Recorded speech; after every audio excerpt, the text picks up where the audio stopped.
saying before, I know both of us have read quite a bit of E.O. Wilson. And one of his things that sticks out with me quite a bit, I can picture the page because I know exactly in the book where it is.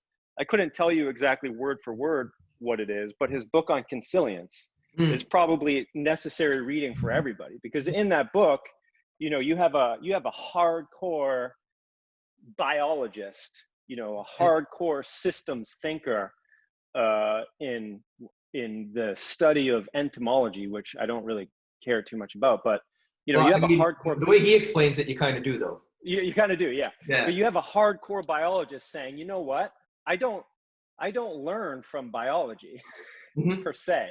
I Mm-hmm. learn when I take other things and I advance, my understanding of my own topic, when I take in other things and I run them through my lens, and I can, discard what doesn't apply, and I can set it aside for now, and I can take what I can apply, and maybe it helps me understand something in my own realm a little bit differently.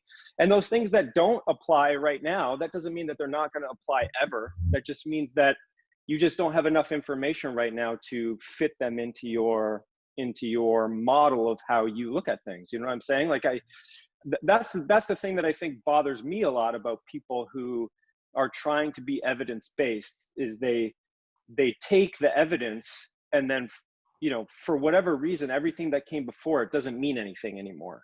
Mm-hmm. You know what I'm saying? Like, it's just, did you read this new paper on, ACL reconstruction, or did you read this paper on the biomechanics of this? And, in the realm of science, that's just a very, very small blip in, the accumulation of the process of knowledge and gaining knowledge. And so, you've mentioned this a lot, and I know, we have talked about this a lot. This is where you get into like article chasers and people who are just trying to be evidence-based by saying that they go on PubMed and they read what's new every month, but they often don't have a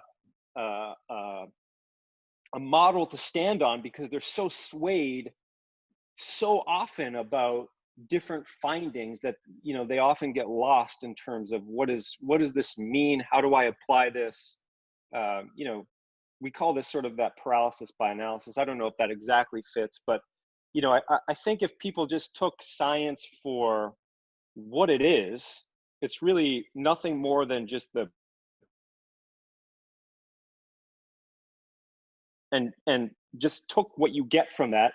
And everybody has a model of how they look at things. Everybody has a lens of how they look at things. I mean, that's often what we teach people, is we teach people that, there's these lenses that we think are important that you should run your information through. And, if it works, great. If it doesn't, don't necessarily discard it. Just dig a little bit deeper and maybe look at trying to reconcile more things about that topic. If you often don't understand something, it's not like and I try to teach this to my kids as well. If you don't understand something, don't just keep beating your head against the wall. Like, look at other places. You have resources everywhere to try to figure something out.